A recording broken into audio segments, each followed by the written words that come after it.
Assalamualaikum warahmatullahi wabarakatuh. Berjumpa lagi bersama saya Rizka. Di video kali ini saya akan membahas mengenai beberapa alasan yang menyebabkan dalam sebuah rumah tangga terjadi pertengkaran, perpecahan, bahkan terjadinya perceraian hanya karena dari hal sederhana. Salah satu yang akan saya sharingkan dengan teman-teman yaitu mengenai berpikir negatif terhadap pasangan. Berpikir negatif terhadap pasangan adalah hal sederhana yang memang jelas senantiasa kita lakukan, baik mungkin pasangan muda atau mungkin yang sudah bertahun-tahun, sudah senior sekali dalam berumah tangga. Yang jelas kita dengan pasangan adalah makhluk yang tidak sempurna. Namun ada kalanya pemikiran atau pikiran negatif ini sering hinggap dalam diri seseorang terhadap dirinya sendiri maupun terhadap pasangan kita.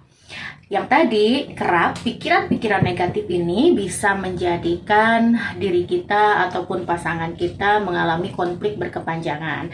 Bahkan bisa disebabkan juga oleh pertengkaran-pertengkaran yang berujung pada perilaku-perilaku anomali yang ujungnya juga berdampak pada perceraian. Berpikiran negatif atau berprasangka negatif salah satunya contoh sederhananya seperti ini. Misalkan ketika pasangan kita baru pulang bekerja seharian penuh dengan aktivitas di luar rumah dan biasanya ini dilakukan oleh para bapak-bapak ataupun para kaum suami, tiba-tiba setelah melakukan aktivitas bekerja, sore harinya ia pulang, tidak nengok ke istri, tidak nengok ke anak, langsung biasanya yang ditengoknya adalah gadget ya, atau smartphone-nya atau mungkin handphonenya. Dia asik dengan media sosialnya, dengan gamenya, dengan beberapa hal yang dia lakukan, mungkin beraktivitas dengan menonton beberapa drama di YouTube atau sekedar melihat beberapa channel-channel yang ada di beberapa media sosial. Dan ini jelas menimbulkan kecemburuan tersendiri bagi seorang istri ya, karena dalam pikiran seorang istri ketika berprasangka negatif, dia menganggap bahwa suaminya tidak peduli, tidak menyayangi, tidak mengerti kondisi ibu yang lelah bekerja seharian penuh mengurusi rumah dan juga anak, yang ujungnya berakibat pada penyesalan dalam pernikahan, kekesalan emosi, dampak-dampak yang lain yang mungkin akan berujung pada pertengkaran karena berprasangka negatif.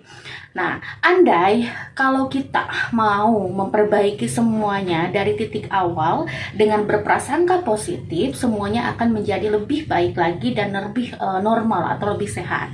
Salah satunya adalah dengan memperbaiki cara atau pola berpikir kita dan mencari bagaimana pola komunikasi yang tepat dengan pasangan. Andai kata seperti tadi kita sedang berpikir negatif terhadap pasangan kita.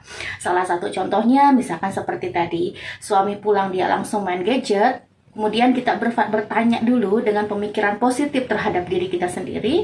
Oh, mungkin suami kita main gadget adalah sebuah pengalihan bahwa dia sudah lelah bekerja. Jadi gadget adalah hal yang mungkin bisa membuat dia senang melepas lelah ketika seharian bekerja mencari nafkah untuk keluarga. Atau mungkin dia bermain dengan game online-nya atau mungkin dengan media sosialnya dan lain sebagainya semata-mata untuk mereduksi stresnya atau lelahnya sepanjang dia bekerja.